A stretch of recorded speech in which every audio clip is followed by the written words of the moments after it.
For this session, we will talk about your AP management or accounts payable management and your short-term financing. So we are already going through your finance or the financing of your assets, and that is through your short-term or long-term finance. So for this session, we will focus ourselves into your short-term finance. So let's first discuss your sources of short-term funds or your short-term financing. So short-term funds can be obtained either through unsecured or secured loans. So when we say unsecured, it means there is no security or there's nothing that secures your liability. However, for secured loans, there is a security in exchange of the loan. Most common example of your secured loans is your mortgage, wherein you will mortgage your property in exchange of the loan. So that can be a real estate mortgage or a chattel mortgage. It depends as to the type of your security. So chattel mortgage if your security is a chattel or a movable property. And that is a real estate mortgage if your security is a real estate or a real property. So what are the common sources of short-term funds? Generally, as a rule, your short-term funds is unsecured. General rule is that your short-term funds are unsecured. Rarely do you see a secured type of a short-term fund. Take note, when we say secured, that can either be secured by a real estate or by a chattel or personal property. So here are the different sources of short-term funds that we will discuss today. We have your trade credit, which is known as your accounts payable. We have your accruals, which you already know as one of your adjusting entries or adjusting items. We have your bank loans, but for bank loans, this talks about your short-term bank loans. We also have your commercial papers. We will dwell on each source of short-term funds as we go through our discussion. We discussed the concept of spontaneous versus non-spontaneous liabilities. So what's the difference between spontaneous and non-spontaneous liabilities? Spontaneous are financing that arises from the normal course of the business. The major sources of such liabilities are accounts payables and accruals. Okay.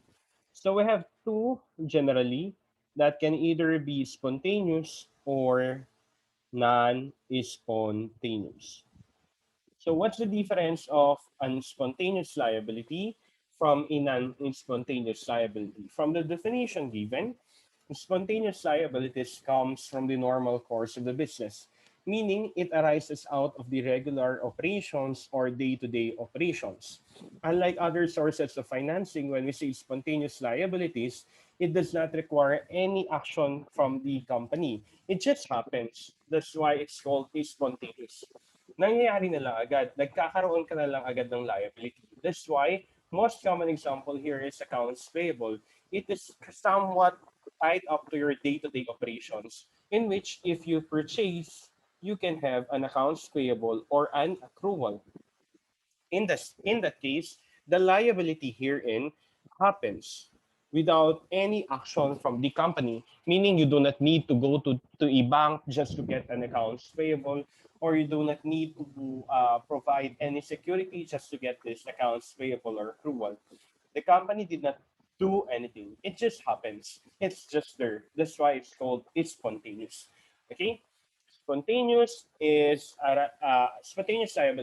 liabilities arises from the normal course of business, meaning from the day-to-day operations. When we say day-to-day operations, there's nothing done by the company to get that particular liability. Most common example, as said here, is your accounts payable and accruals. How about non-spontaneous? So this does not arise from your regular operations or your normal course of business. Of course, this requires special action from the company. Normal examples are your bank loans, your mortgage. So these are non-spontaneous. Okay. So by now, I hope you have an idea on what we mean by spontaneous and non-spontaneous. Spontaneous, from the term itself, it just happens. So because of the normal operations of the business, you would just incur a liability. However, non-spontaneous, it does not just happen because of the normal operations of the business, but you need a special action just to get that particular spontaneous liability or non-spontaneous liability. Okay? So, what are the liabilities that we have discussed? The types, first, we have your secured and unsecured. The difference is the security given. If there is a security given, we call that secured liability. If there is no security given, that is an unsecured liability. Furthermore, your liability can either be a spontaneous liability or a non-spontaneous liability. When we say spontaneous liability, that liability just happens arising from the normal course of the business. While non-spontaneous liability, that kind of liability does not just happen. You need special action to get that particular liability. Examples are bank loans and mortgages. Okay? But take note, whether it is secured, unsecured, spontaneous, or non-spontaneous, what we are talking here are short-term liabilities, which are sources of short-term funds. As we have said in the introductory portion, we have certain liabilities or short-term funds that we will discuss today. Those are your accounts payable, your accruals, your commercial papers, and your bank loans. And as we go through, we will discuss how do we make use of those liabilities.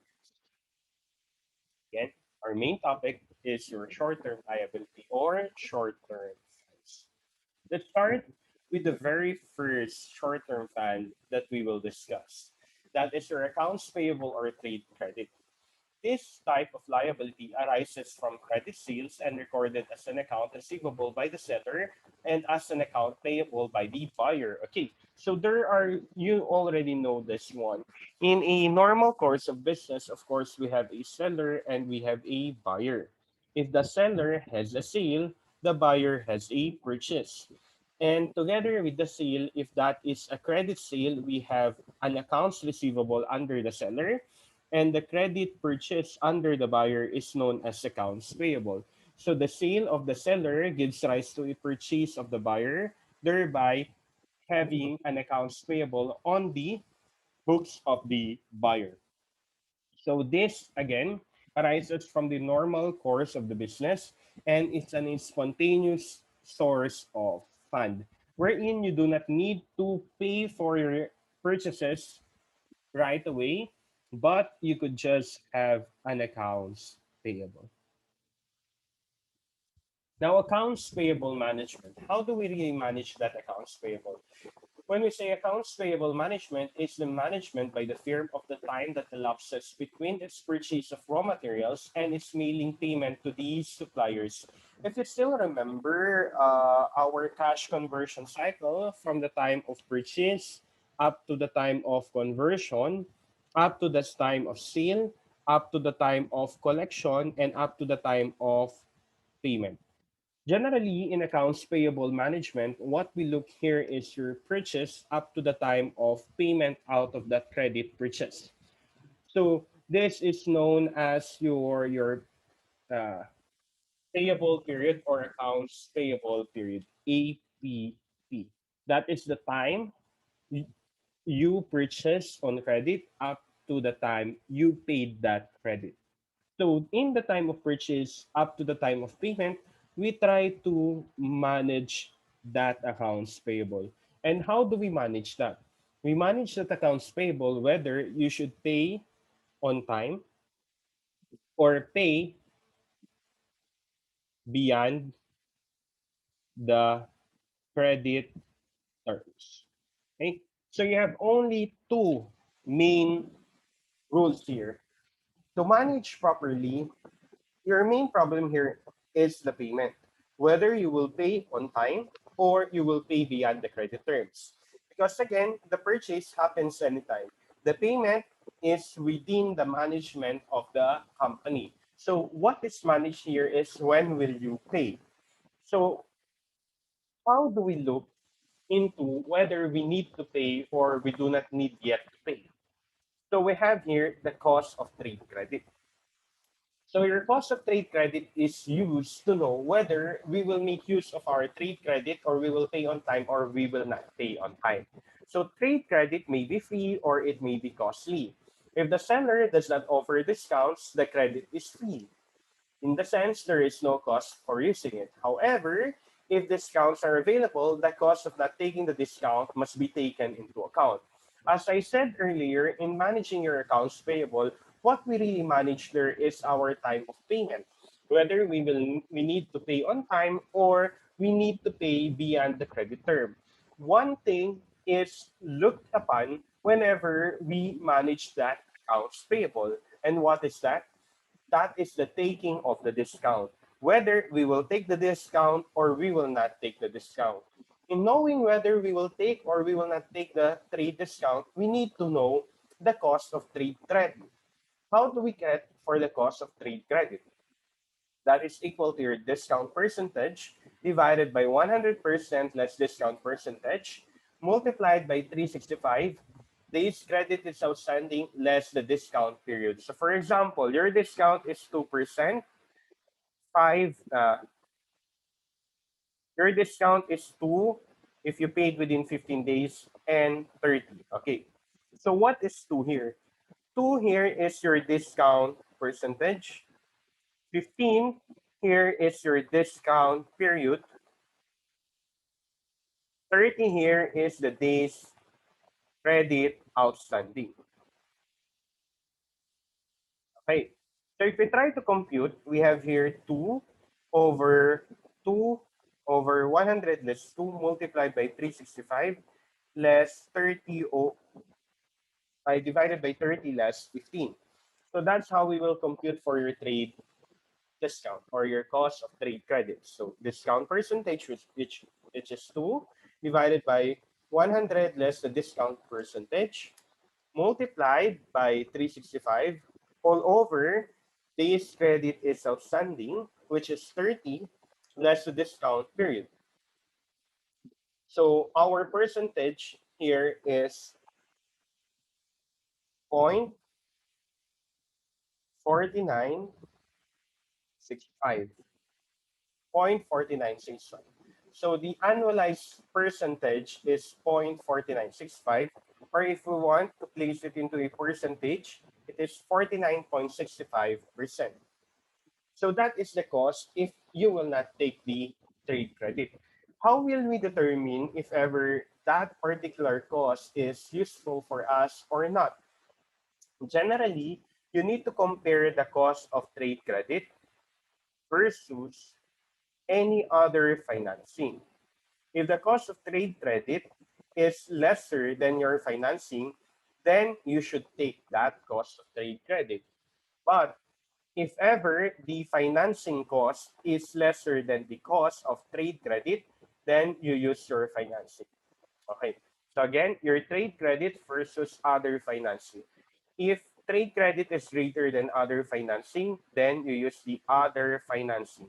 If trade credit is lesser than other financing, then you use your trade credit. So how do we compare based on the percentage we have computed or the nominal annual cost of trade credit? Okay,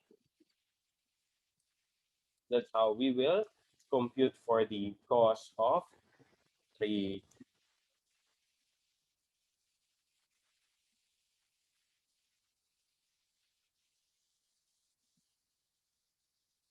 So let's have other examples. ABC company buys 20 microchips each day with a list price of 100 per chip on terms of 210 and 30. So how do we compute this one? Discount percentage, 100 less discount multiplied by 365 divided by the days credit is outstanding less the discount period. So how much can we get from this one? We have 0.3724 or 37.24%. Another, ABC Incorporated buys inventory each day with a list price of 10,000 per chip on terms of 315 net 45. So 3%, 100 less 3% multiplied by 365 all over 45 less 15.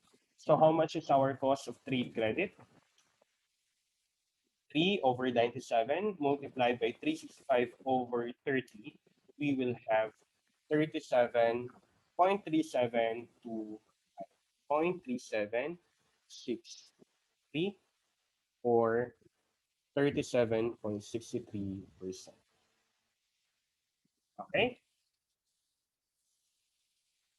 So what's the decision again? Firms should always use the free component, but they should use the costly component only if they cannot obtain funds at a lower cost from another source. That's why, as I told you a while back, you should always compare the trade credit cost versus other financing so that you know if ever you will make use of the trade credit or the other financing.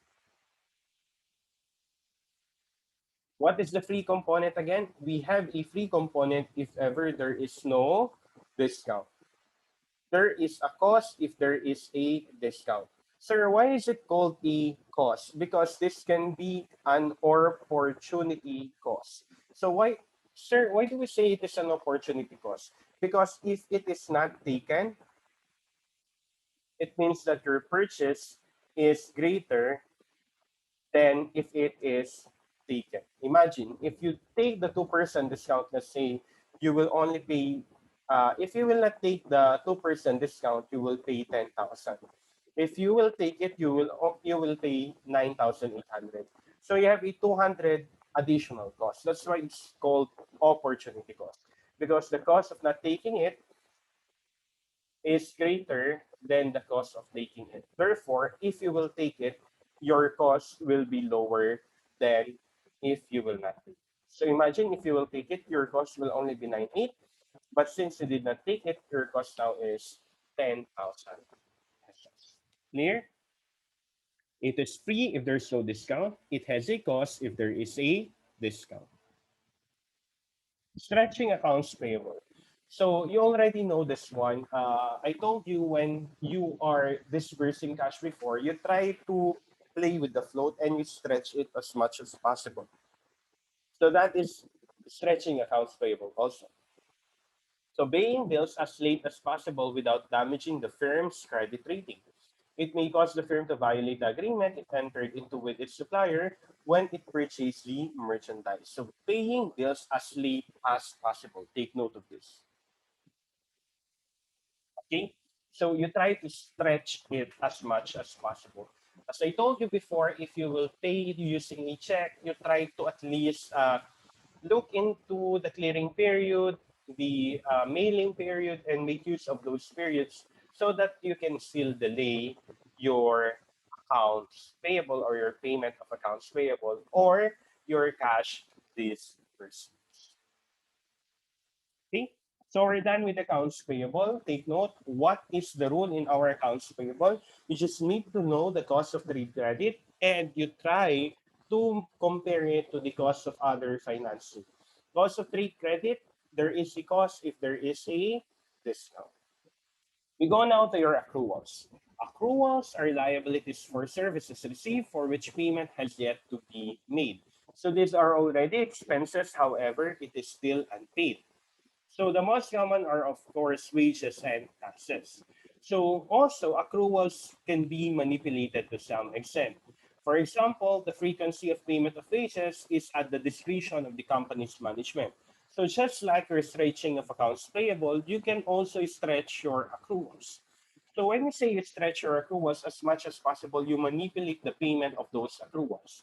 So for example, this is the date of the wages. So 15 days, you can manipulate that. Imagine the first day, you should have paid it on the first day, but you can manipulate it and pay it only at the 16th day or at the 18th day. So that accrual, therefore, is manipulated. Okay? So if ever we try to manage your accruals, what we do is only to manipulate it also by playing as to the payment of that accruals, such as your accounts payable. So they are most likely the same with your accounts payable. Actually, in accounting parlance, you know that accruals is also the same with accounts payable. Other sources of short-term funds. So we're done with your spontaneous sources. That is your accounts payable and your accruals. So what did we learn about accounts payable and accruals? That is to at least stretch them as soon as we can stretch them. And in your accounts payable, generally we have here the cost of trade credit. When we say cost of trade credit, this is percentage, 100% less percentage, multiplied by 365 or 360, depending on the text of the problem, divided by your credit term less your discount period. Okay? So we go now to your non-spontaneous. So what are the non-spontaneous sources of short-term funds? So we have here your bank loans, and your commercial papers. So on the succeeding slides, we will discuss on this non-spontaneous types of short-term funds. That is your bank loans and commercial papers. So short-term financing comes from either spontaneous or non-spontaneous. We're done with the spontaneous, AP and approvals. We go now to your non-spontaneous, your bank loans and commercial papers. Let's start with bank loans. Bank loans or bank lends unsecured short-term funds in three basic ways. We have your single payment notes, line of credits, and revolving credit arrangement. But generally, what we have here is your short-term loan. Generally, what we have here is your short-term loan. So this is a loan from the bank, payable, of course, within 1 year. It is a loan from the bank, payable within 1 year. So what is the cost of bank loans? If a while back we have your cost of trade credit, we also have your cost of bank loans. The cost of bank loans is computed based on its interest. So interest on bank loans are calculated in 5 ways. You have your simple interest. This is equal to your bank loan multiplied by your interest rate. We have your discount interest. This is known as discount interest because interest is deducted in advance. We also have your add-on interest. Uh, Add-on interest generally is based on the concept that there are unequal or equal installments out of the loan. We have your simple interest with compensating balance. So when we say compensating balance, you already know what's the concept of a compensating balance. A compensating balance is this amount that is reserved or stayed into the bank. So for example, you can borrow 100,000, but the 5,000 will remain into the bank. The 5,000 here is known as your compensating balance. So this is the minimum amount or minimum cash balance to be maintained in the bank. How about the discount interest with compensating balance? Here, the interest is deducted in advance, and at the same time, there is a compensating balance. So take note, the cost of bank loans depends whether there is simple interest, discount interest, add-on interest, simple interest with compensating, or discount interest with compensating. Let's discuss first simple interest. So what is a simple interest? In a simple interest loan, the borrower receives the face value of the loan and repay the principal and interest at the maturity date. So generally, this type of loan is kind of your what do we call this one? Lump sum loan. Lump sum loan. Okay. So how do we compute for the cost of our simple interest? Effective annual rate is equal to your interest divided by face value. So For example, ABC Incorporated plans to borrow 1 million from a bank which offers to lend the money at a 10% nominal or stated rate on a 1-year loan. What is the effective interest if the loan is a simple loan? First, we need to compute for your interest. As we said, interest is equal to your interest rate multiplied by the face amount of the loan. So our interest is 10% multiplied by the face amount, which is 1 million. So we have here 100,000. To compute for your effective annual rate or your effective interest rate, that is equal to 100,000 divided by 1 million. So it's still 10%. Therefore, in simple interest, the stated rate is equal to your effective interest rate. So our stated rate here is 10%, and our computed effective interest rate is also 10%. Simple interest.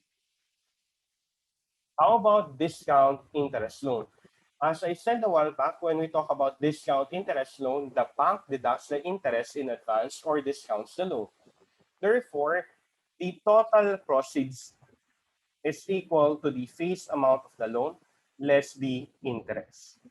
The total proceeds is equal to face amount of the loan less the interest. So for example, ABC Incorporated plans to borrow 1 million from a bank which offers to lend a money at 10% nominal or stated rate on a 1-year loan. What is the effective interest rate if the loan is a discount loan? So first, we first get our interest. Our interest is equal to rate multiplied by the face amount. So 1 million times 10% is equal to 100,000. And then to compute for your effective annual rate or effective interest rate, that is equal to your interest divided by your amount received or the proceeds. That is equal to face amount less the interest. The amount received is equal to your proceeds, as we said. That is 100,000, therefore divided by 900,000. Our effective interest rate is 11.11%. 11.11% discount interest. Next, we have your add-on interest. Add-on interest is the interest calculated and added to funds received to determine the face amount of an installment loan. As I told you, add-on happens on an installment loan, whether we have an equal or unequal installment of the loan. So to get for the effective interest rate or effective annual rate, that is 2 times number of payments times interest divided by total number of payments plus 1 times principal. So for example, ABC Incorporated borrowed from a bank an amount of 1 million. The bank charged a 12% stated rate in an add-on arrangement payable in 12 equal monthly installments. So to get for your EAR or your EIR, that is equal to your 2 multiplied by the number of payments, which is 12 equal monthly installments, multiplied by your interest, which is 120,000, divided by total number of payments plus 1 multiplied by the principal. So to compute, we have here 2 times 12 times 120 divided by 13 million. So our interest is 22.15%. 22.15%. Okay, that is an add-on interest. So quick recap. Simple interest happens if ever that is only interest multiplied by face amount. Discount interest, that happens if ever the interest is deducted in advance. And then we have here add-on interest happens if ever the loan is in installment type, whether the installment is equal or unequal. Okay? And then we also have your simple interest with compensating balance. We also have discount interest with compensating balance. So we're done with the 3. We will now proceed to the other 2. Simple interest with compensating balance and discount interest with compensating balance. Simple interest with compensating balance. So the compensating balance raises the effective rate of the loan because the net usable amount is reduced. Take note when we say compensating balance, this is the amount that is reserved in the bank. So instead of receiving the full amount of money, there is an amount that is taken by the. So to compute for your effective interest rate, that is interest divided by face value less compensating balance. Okay, so let's have this as an example. What is the effective rate of a 15% loan, 200,000 with 10% compensating balance? Assume 360 days per year. Okay. So first, we need to compute for our interest. That is 200,000 times 15%. So we have 30,000. And then we compute for compensating balance. That is 10% times 200,000. So this is 20,000. So let's compute now. So EIR or EAR is equal to your interest, 30,000, divided by the face value, less the compensating balance, which is 20,000. So 30 divided by 180, we have here 16.67%. Or to compute, we just need to get for our interest rate, which is 15% divided by 1 less your compensating balance, which is 10%. So 15 divided by 90, we have 16.67%. So it's still the same percentage. Okay? So here there is a compensating balance. So the total proceeds is reduced by compensating balance. Compensating balance with interest. If the compensating balance earned interest, the interest income is deducted in the interest cost. So for example, ABC obtained a short-term bank loan for 1 million at an annual interest rate of 12%. As a condition, ABC is required to maintain a compensating balance of 300,000 in this checking account. The checking account earns interest at an annual rate of 3%. Okay, so what we need to get here is the amount of our interest cost that is equal to interest percentage multiplied by the face amount. So this is 12% multiplied by 1 million, 120,000. Next, we need to get for the amount of our interest income. That is your interest multiplied by your compensating balance. The interest of your checking account, which is maintained based on the compensating balance, is 3% multiplied by 300,000. Okay, so 3% times 300,000 will give us 9,000. Now, in computing for your compensating balance with interest, we will still make use of our formula. Effective annual rate or effective interest rate is equal to your interest cost less interest income divided by your face amount less compensating balance. Take note here, the compensating balance earns interest. And as we said, if compensating balance earned interest, the interest income is deducted in the interest cost. That's why in our formula here, we have your interest cost less interest income. So let's answer. Interest cost is 120,000. Interest income is 9,000 divided by the face amount, 1 million, less the compensating balance of 300,000. How much is our effective interest rate? So we have here 15.86%. 15.86%. Compensating balance. Next, we have discount interest with compensating balance, the last type on a loan. The compensating balance raises again the effective rate. And since this is discount, we deduct on the face amount the interest deducted in advance. Okay. So what is the effective rate of a 15% discounted loan, 200,000 with 10% compensating balance? Okay. So first we need to get for the interest again. Interest is equal to interest rate multiplied by face amount. So that is 15% multiplied by 200,000. 30,000. And then we compute for your compensating balance, the amount of compensating balance multiplied by the face amount. So that is 10% multiplied by 200,000. So we have 20,000 pesos. Then let's compute. So interest is, of course, 20,000 divided by the face amount. Since this is discounted, we need to deduct the interest again. We need to deduct the interest again, which is 30,000, and we finally deduct the compensating balance. So what is the percentage? Our percentage is 20%. Or we have your interest rate, which is 15% divided by 1 less the interest rate less the compensating balance. So this is 15% all over 75%. So 15 over 75 will give us still 20%. 20%. Okay. So we discussed under your bank loan 5 different types of interest.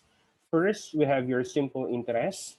Next, we have your discount interest. To compute, we have here your interest rate divided by your face amount less interest. We also have your add-on interest in case of installments. So 2 multiplied by the number of payments multiplied by the interest divided by number of payments plus 1 multiplied by the face amount. Then we have your simple interest with compensating balance. To compute for your simple interest with compensating balance, that is equal to interest all over face amount less compensating balance.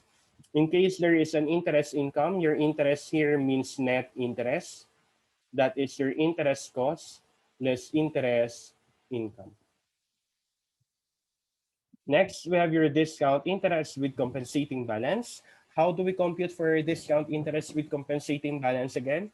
Your discount interest with compensating balance is equal to your interest or net interest divided by your face amount less your interest cost less your compensating balance. Okay, so let's look back into our initial items or in our introduction, what are the items that we will discuss here?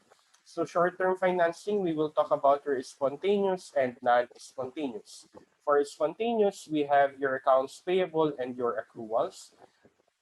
For your accounts payable, we get for the cost of trade credit. That is your percentage divided by 100,000 less percentage multiplied by your days divided by the credit term less the discount period. Furthermore, we go to your non-spontaneous. We discuss about your bank loans, and under your bank loans, these are the items that we need to look upon. So the effect or the effective interest rate in case of a simple interest, discount interest, add-on, simple interest with compensating balance, and discount interest with compensating balance. Okay? We go now to other items of non-spontaneous or bank loans. We have your line of credit. A line of credit is an agreement between a bank and a borrower indicating the maximum amount of credit the bank will extend to the borrower. Most that is used right now is your line of credit. Actually, in layman's term, you know this one as your credit card. So there is a max credit amount that can be borrowed by a particular borrower. Line of credit. Again, it is non-spontaneous because again, you need to apply first for a line of credit before you could make use of it. Another, we have your revolving credit agreement. Revolving credit agreement is similar to informal line of credit, but with an important difference. The bank has a legal obligation to honor a revolving credit agreement and it receives a commitment fee. So there must be an honor. It must be honored by the bank, and at the same time, there is a commitment fee. Because again, legal obligation nor the fee exists in informal lines of credit or the lines of credit that we have discussed a while back. Again, revolving credit, lines of credit are almost the same, except for your obligation and at the same time the fee. Last item of our non-spontaneous is your commercial paper.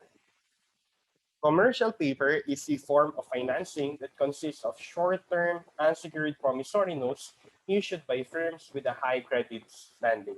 So this is normally known as your notes payable. Okay, notes payable.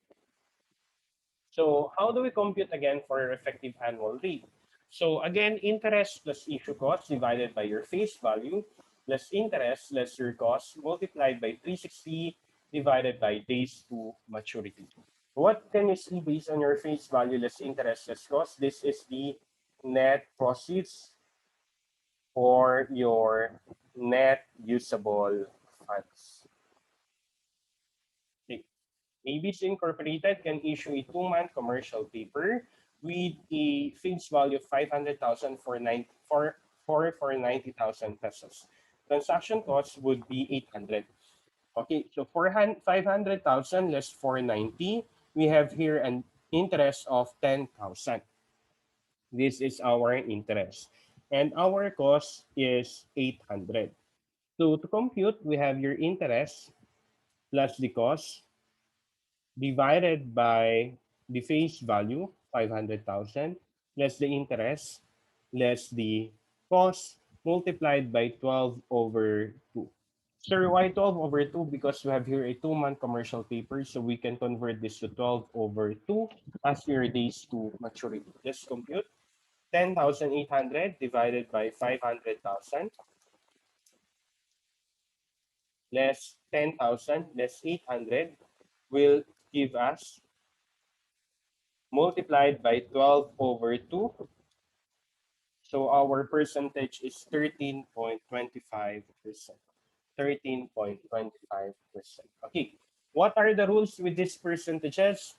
It's either you take it or if ever you can get a lower source of financing. Lower source of financing as to its cost.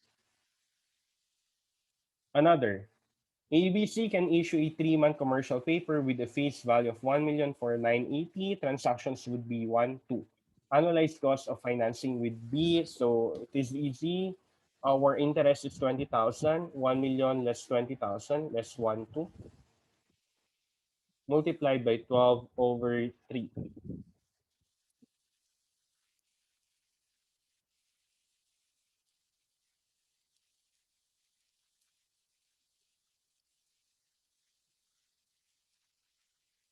Our answer is 8.66%. 8.66%. Okay. So what did we learn here in your short-term financing? Actually, what we learned here is what are the different sources of your short-term funds. At the same time, what are the costs of these short-term funds? So we learned how to compute the cost. The cost is your effective interest. So we go back. Short-term funds that can either be spontaneous or non-spontaneous. Spontaneous, to have your accounts payable and your accruals. For accounts payable, we compute for the cost of trade credit. For non-spontaneous, we have your bank loans and we have your commercial papers or your notes payable. For bank loans, we compute for the cost of bank loans, which is your effective interest rate or effective annual rate, depending whether it is simple interest, discount interest, add-on interest, simple interest with compensating balance, and then discount interest with compensating balance. Next, we have your commercial paper or your notes payable. For commercial paper or notes payable, we again compute for the cost of your commercial paper or your notes payable using the effective interest rate or effective annual rate. That is equal to your interest plus cost divided by your face amount less interest less cost multiplied by 360 over the days to maturity. Okay. And what are the rules here in your short-term fund? You either got the short-term fund or you just compare it to other short-term finances, whichever is the less costly among them. Of course, the less costly is the lower rate. Lower. That is the less costly short-term finance. Okay, so that's it for short-term financing. We're done with the items of our